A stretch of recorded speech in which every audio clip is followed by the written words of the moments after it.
우리 한 절씩 교독으로 하나님 말씀 함께 봉독하도록 하겠습니다. 야고보서 2장 1절부터 13절까지입니다. 내 형제들아, 영광의 주 곧 우리 주 예수 그리스도에 대한 믿음을 너희가 가졌으니 사람을 차별하여 대하지 말라. 만일 너희 회당에 금가락지를 끼고 아름다운 옷을 입은 사람이 들어오고 또 남루한 옷을 입은 가난한 사람이 들어올 때에 너희가 아름다운 옷을 입은 자를 눈여겨보고 말하되 여기 좋은 자리에 앉으소서 하고 또 가난한 자에게 말하되 너는 거기 서 있든지 내 발등상 아래에 앉으라 하면 너희끼리 서로 차별하며 악한 생각으로 판단하는 자가 되는 것이 아니냐. 내 사랑하는 형제들아, 들을지어다. 하나님이 세상에서 가난한 자를 택하사 믿음에 부유하게 하시고 또 자기를 사랑하는 자들에게 약속하신 나라를 상속으로 받게 하지 아니하셨느냐. 너희는 도리어 가난한 자를 업신여겼도다. 부자는 너희를 억압하며 법정으로 끌고 가지 아니하느냐. 그들은 너희에게 대하여 일컫는 바 그 아름다운 이름을 비방하지 아니하느냐. 너희가 만일 성경에 기록된 대로 내 이웃 사랑하기를 내 몸과 같이 하라 하신 최고의 법을 지키면 잘하는 것이거니와 만일 너희가 사람을 차별하여 대하면 죄를 짓는 것이니 율법이 너희를 범법자로 정죄하리라. 누구든지 온 율법을 지키다가 그 하나님을 범하면 자가 되다니 간음하지 말라 하시니가 또한 살인하지 말라 하셨은즉 네가 비록 간음하지 아니하여도 살인하면 율법을 범한 자가 되느니라. 너희는 자유의 율법대로 심판받을 자처럼 말도 하고 행하기도 하라. 함께 읽습니다. 긍휼을 행하지 아니하는 자에게는 긍휼 없는 심판이 있으리라. 긍휼은 심판을 이기고 자랑하느니라. 아멘. 제가 처음 하나님의 부르심을 받아서 우리 신학대학원에 입학할 때, 들어갈 때 가장 저에게 영향을 준 성경이 있다면 바로 이 야고보서입니다. 학교에 가기 전에 시간적인 여유가 좀 많아서 하나님 말씀을 통독을 하면서 준비를 했었습니다. 그러니까 신학교 들어가기 바로 직전이니까 얼마나 그 말씀에 집중하고 이렇게 들었겠습니까? 함께 읽고 보고 묵상하는 가운데 야고보서에서 주시는 그런 진정한 믿음, 순전한 믿음이 무엇인가를 생각해 보게 되었습니다. 야고보는 기도의 사람이었습니다. 얼마나 오래 기도했는지 그 무릎을 꿇고 기도했는데 그 무릎이 굽어지고 딱딱해져서 낙타 무릎과 같이 되었다. 그래서 야고보의 별명이 낙타 무릎입니다. 야고보는 예수님의 동생입니다. 야고보는 처음에는 예수님을 하나님으로 믿지 않았습니다. 예수님의 행동들을 보면서 다른 사람들로부터 지키고 보호하기 위해서 예수님을 데리고 가려고까지 했던 사람이 야고보입니다. 이런 야고보가 예수님이 부활하신 이후에 예수님을 만나게 되었고 예수님을 만나고 나서 크게 변화하였습니다.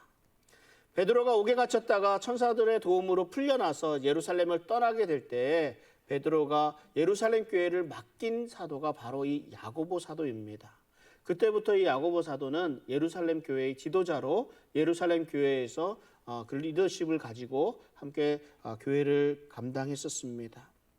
역사학자 유세비우스는 야고보에 대해서 기록하는데 모든 사람들이 의인으로 인정했다라고 기록하고요.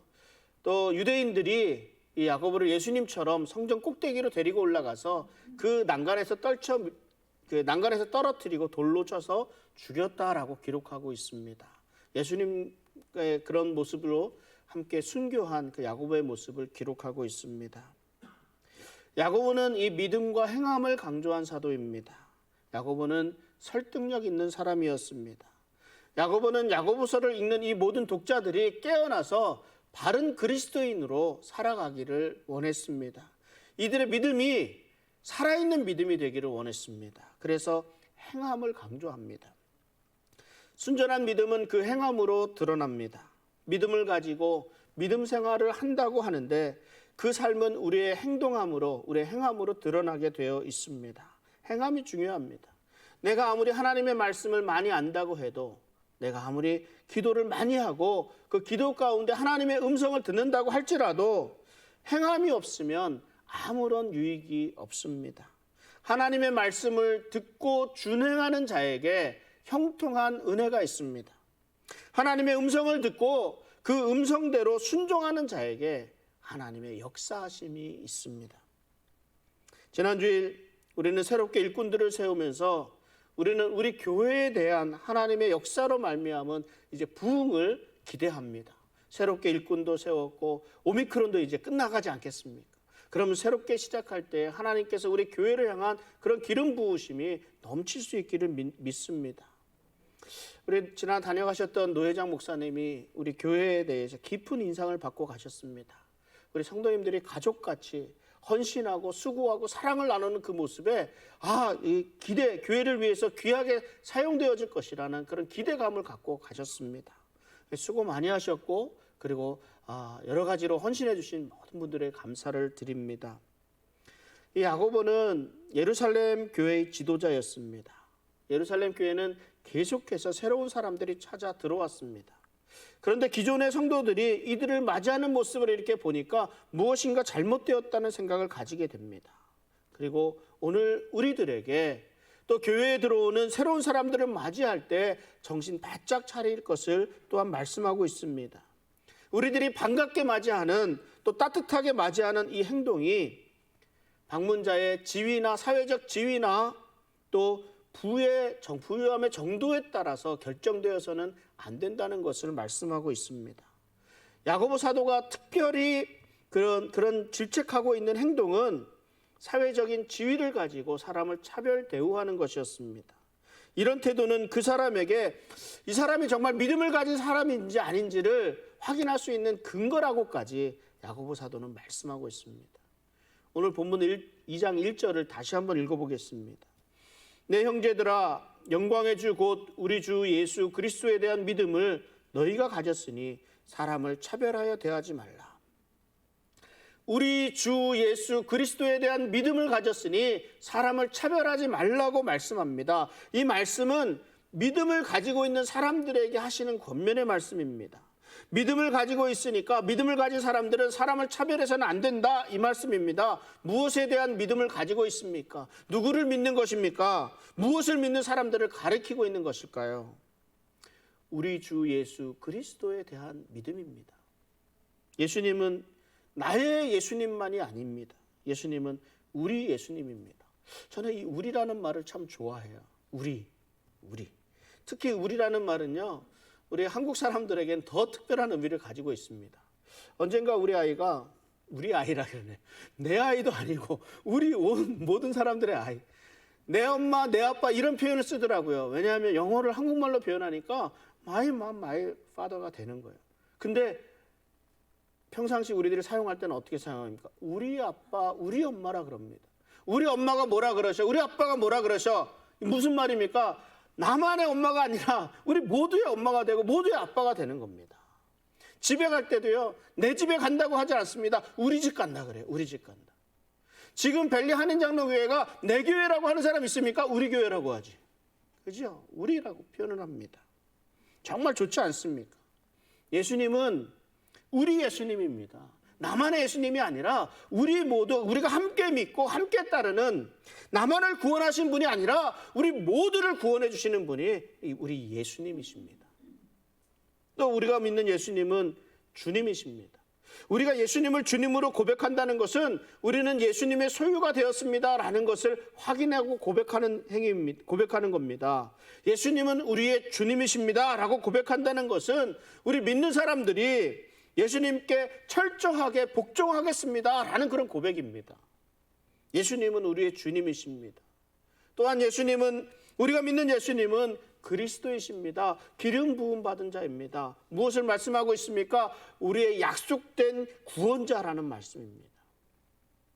우리가 우리 주 예수 그리스도를 믿는 믿음을 가지고 있다고 한다면, 또한 우리가 그리스도인이라고 한다면 우리의 삶으로 그 믿음을 그대로 드러내 보여야 합니다. 우리가 예수님에게 순종하는 것 외에는 다른 방법이 없습니다. 우리가 예수님을 믿기 때문에, 예수님이 우리의 주인 되심을, 그리고 예수님이 그리스도이심을 믿기 때문에 우리가 예수님의 말씀에 순종하는 겁니다. 야고보 사도는 그러므로 우리 주 예수 그리스도를 믿는 믿음을 가진 형제들에게 사람을 차별하여 대하지 말라고 권면합니다. 이 말은 차별하는 것을 멈춰라 라는 그런 말로도 번역할 수가 있습니다. 그러니까 초대교회 안에서 이미 차별하고 있으니까 너희가 그 행동을 멈춰라 이 말씀입니다. 일반적으로 초대교회 안에서는 사회적인 차별이 없었습니다. 주인이 노예를 데리고 와서 함께 예배를 드렸습니다. 심지어는 그 노예가 교회의 리더가 되기도 했습니다. 처음부터 교회에는요, 가난한 사람들이 많았습니다. 집 없는 사람들, 영향력이 없는 사람들이 대부분이었습니다.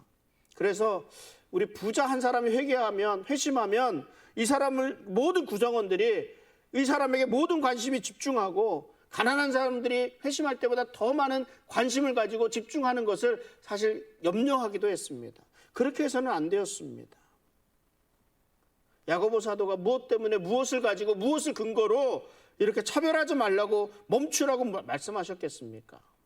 우리 차별하지 않는 것이 하나님의 가지신 그런 성품이었기 때문입니다. 오늘 본문 5절에 보면은 내 사랑하는 형제들아 들을지어다 하나님이 세상에서 가난한 자를 택하사 믿음에 부유하게 하시고 또 자기를 사랑하는 자들에게 약속하신 나라를 상속으로 받게 하지 아니하셨느냐.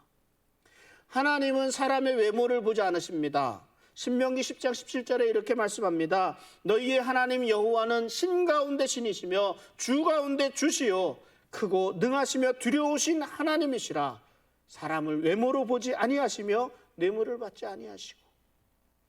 사도행전 10장 34절에는 베드로가 입을 열어 말하되 내가 참으로 하나님은 사람의 외모를 보지 아니하시고 이렇게 말씀합니다. 그러므로 우리 신자들이 믿는 사람들이 가난한 사람들을 외면한다, 가난한 사람들을 외면한다고 이렇게 하는 행동은 믿음으로 부유하게 하시려는 하나님의 태도에 반대되는 그런 행동이라는 말입니다. 외적인 근거로 사람들을 판단한다는 것은 인종과 계급과 성과 종교의 벽을 허무신 우리 예수 그리스도에 대해서 반대한다는 입장이나 마찬가지라는 말입니다. 야고보의 이러한 명령은 오늘날 우리 교회에서도 굉장히 중요한 일이라 할 수 있습니다. 이제 앞으로 우리 교회에는 새로운 가족들이 물밀듯이 밀려올 겁니다. 아멘. 이게 크게 나요.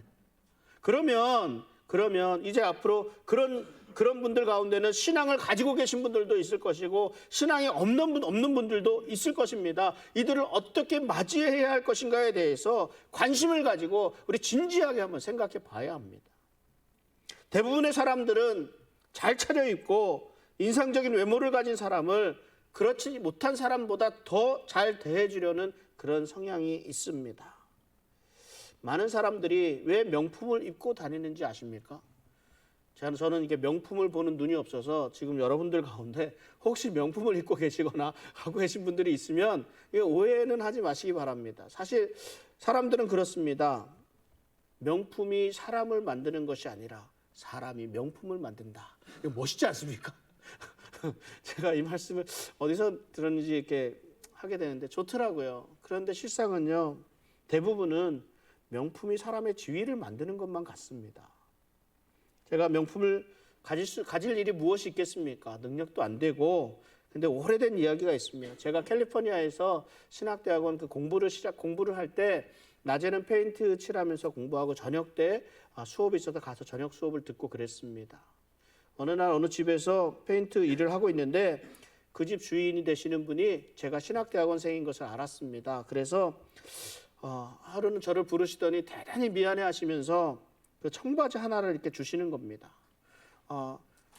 그 동생이 한 번 입었던 건데 제 이렇게 체격하고 비슷하니까 맞을 것 같아서 이렇게 주신다고 정말 미안해 하시는데 바지 주시는데 왜 미안해 하시는지 저는 몰랐지만 그러면 감사합니다 그러고 받았어요. 그런데 받아서 청바지를 입고 보니까 너무 편안한 거예요. 정말 편안해서 늘 입고 다녔습니다. 그래서 어느 날 상점에 다른 옷을 좀 사러 들어갔습니다. 근데 이 직원이 처음에는 거들떠 보지도 않던 직원이 이렇게 와서 이것저것 권면하면서 그러는 거예요. 왜 그러는가 그랬더니 금방 이유가 알겠어요. 지금 입고 계신 청바지를 어디서 구입하셨냐는 겁니다. 알고 보니까 조금 이렇게 좋은 거였는 모양이에요. 그곳에서는 살 수도 없었던 그런 좋은 거. 저는 모르니까 그냥 편하니까 좋았는데 그런 명품이라고 하는 것이었던 것 같습니다. 명품이 사람의 지위를 이렇게 바꿔놓습니다. 사람의 관심도 바꿔놓고 사람의 선입견 이런 것도 다 바꿔놓습니다. 세상은 그렇습니다. 세상은 많이 가진 사람, 힘이 있는 사람이 대우를 받습니다. 그리고 그만한 권력을 누리기도 합니다. 그러나 우리 교회에서는 그렇게 대해서는 안 되지 않겠습니까? 여러분이 어떤 성향의 사람들인지는 잘 모르겠습니다. MBTI라는 그런 성향 분석하는 그런 검사가 있습니다. 저도 검사를 했는데 제가 뭔지를 기억을 못해요. 저는 좀 다른 관점에서 이렇게 봅니다. 어떤 관점에서 보냐면 사람들에게는 강약약강이 있고 강강약약이 있습니다. 이게 무슨 말이냐? 강한 사람한테 약하고 약한 사람한테 강한 사람들이 있습니다. 반면에 강한 사람들한테 강하고 약한 사람들한테는 더없이 부드러워지는 사람도 또한 있습니다. 그러나 대부분의 사람들은요, 강한 사람, 많이 가진 사람, 권력 있는 사람 앞에서는 약해지는 것 같습니다. 할 말 하지 못하고 또 먼저 지고 들어가는 경우가 참 많습니다. 반면에 그렇지 않은 사람도 물론 있습니다. 강한 사람에게 오히려 반발심을 가지고 더 강해지려고 하는 사람이 있고 약한 사람을 참 도와주려고 하는 사람들도 물론 있습니다. 성경에서는 부유하다고 편을 들지 말고 가난하다고 편들지 말라고 말씀합니다. 외모를 보지 말고 그 사람의 중심을 보라고 말씀합니다. 그러나 초대교회 성도들은 그렇지 못했던 것 같습니다. 그리고 오늘날 많은 교회들도 실상은 그렇게 하지 못하고 있습니다. 힘있고 부유한 사람들에겐 좀 더 따뜻하고 열렬하게 환영하고 그렇지 못한 사람들에게는 무관심합니다. 굳이 신경 쓰려고 하지도 않습니다. 야고보 사도가 비판하고 질책하고 있는 부분이 이 부분입니다. 그래서 야고보 사도가 가상의 이야기를 하나 만들어서 비교를 합니다. 두 사람의 외모만을 가지고 비교를 합니다. 한 사람은 금가락지를 끼고 아름다운 옷을 입고 왔습니다. 부자라는 말입니다. 이 금가락지는 저도 금가락지는 상류층에 속해 있는 사람을 상징합니다. 또 남루한 옷을 입은 가난한 사람이 들어옵니다. 거지일 가능성이 높고 그렇지 않더라도 아주 가난한 사람이라 생각할 수 있습니다. 이들은 철저히 외모만을 보고 앉을 자리를 정해 주었습니다. 부자에게는 좋은 자리를, 가난한 자에게는 서 있든지 발등상 아래 앉든지 마음대로 하라 이거였죠. 그럴 때 이때 신자들이 눈여겨보았다라고 표현을 합니다. 부자가 들어오니까 눈여겨보았다라는 것은 먼저 그 마음에 호의적인 마음을 가지고 보았다는 거예요. 그 신자들에게 깊은 인상을 준 것이죠. 특별한 성님과 존경의 대상이 벌써 되어 있는 겁니다. 그 사람이 어떤지 모르겠지만. 그래서 좋은 자리를 권합니다. 그런데 가난한 사람에게 있어서는 네가 방에 들어가든지 말든지 바닥에 앉든지 이러면서 서로 구별합니다. 오히려 초대교회에는 계층 간의 구분이 없어져야 함에도 불구하고 서로 차별하며 분열을 조장하는 잘못을 범하고 있습니다. 우리 교회에 정말 많은 새가족들이 들어오게 될 텐데 어떻게 맞이하겠습니까? 이들의 외모만을 보고 판단하지 말라는 것입니다. 저는 덧붙여서 한 말씀 더 드리고 싶습니다. 우리가 가지고 있는 선입견을 가지고 이들을 대하지 말았으면 좋겠습니다. 그냥 있는 그대로 차별하지 말고 편견을 갖지 말고 따뜻하게 그냥 환영할 수 있었으면 좋겠습니다. 세상은 가난한 사람들을 무시하고 무가치하게 여깁니다. 그러나 하나님께서는 그들을 믿음에 부유한 사람들로 보십니다. 그들의 믿음은 하나님의 부에 속한 그런 구원에 관해서 구원에 따르는 축복을 경험하게 해줍니다. 이게 무슨 말입니까? 가난한 사람들이 모두 회심한 사람들이라는 말이 아닙니다.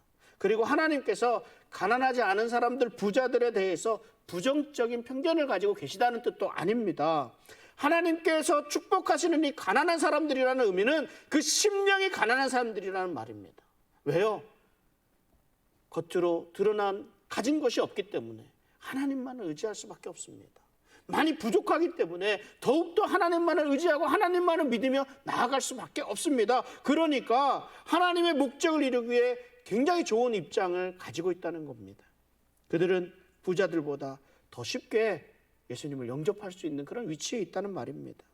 반대로 예수님은 부자가 하늘나라 가는 것이 낙타가 바늘기 뚫고 들어가는 것보다 더 힘들다고 말씀합니다. 무엇 때문이겠습니까? 성경에서 이런 부자들의 여러 가지 부정적인 견해들을 말씀합니다. 사회적, 경제적으로 가난한 사람들을 착취한다고 말씀합니다. 오늘 본문에 나오지만 야고보서 5장에는 이미 지불했어야 될 임금을 지불하지 않은 것까지도 말씀을 합니다. 이런 부자들을 책망하고 있습니다. 신자들을 압제하며 법정에 끌고 간다고 말씀합니다. 바울과 신라를 법정으로 끌고 간 사람들은요, 노예들을 부리던 부자들이었습니다. 그리고 부자들은 예수님을 비방하고 예수님의 가르침을 거부하면서 예수님의 이름을 회방하기도 했습니다. 그런데 교회에서는 오히려 이러한 사람들이 금가락지를 끼고 좋은 아름다운 옷을 입었다고 환영합니다. 교회에서 환영을 했던 이런 사람들은 오히려 그리스도인들이 아니고 오히려 그리스도를 배척하던 그런 유대인들이었다는 겁니다. 그래서 야고보 사도가 책망을 합니다. 잘못된 행동을 멈추라고 명령합니다. 야고보서 2장 8절에 보면 너희가 만일 성경에 기록된 대로 내 이웃 사랑하기를 내 몸과 같이 하라 하신 최고의 법을 지키면 잘하는 것이거니와, 내 이웃을 내 몸과 같이 하라는 말씀을 최고의 법이라고 말씀하고 있습니다. 이 말씀에 순종하고 있다면 잘하는 것이라고 말씀합니다. 칭찬을 합니다. 그리고 또 이어서 사람을 차별 대우하고 있다면 그들은 죄를 짓고 법을 어기는 것이라고 말씀합니다. 우리 같이 레위기 19장 15절 말씀을 한번 읽겠습니다. 같이 한번 읽어보겠습니다. 너희는 재판할 때에 불의를 행하지 말며 가난한 자의 편을 들지 말며 세력 있는 자라고 두둔하지 말고 공의로 사람을 재판할지며. 말씀을 정리합니다. 우리의 세상을 바라보는 눈을 바르게 가질 수 있어야 합니다. 세상 기준, 세상 가치를 가지고 보게 되면 우리들은 어리석은 사람들이라 할 수 있습니다. 세상의 기준은 얼마나 많이 가졌는지, 얼마나 높은 지위, 높은 곳에 있는지, 얼마나 많은 힘을 가졌는가가 성공의 기준이 됩니다.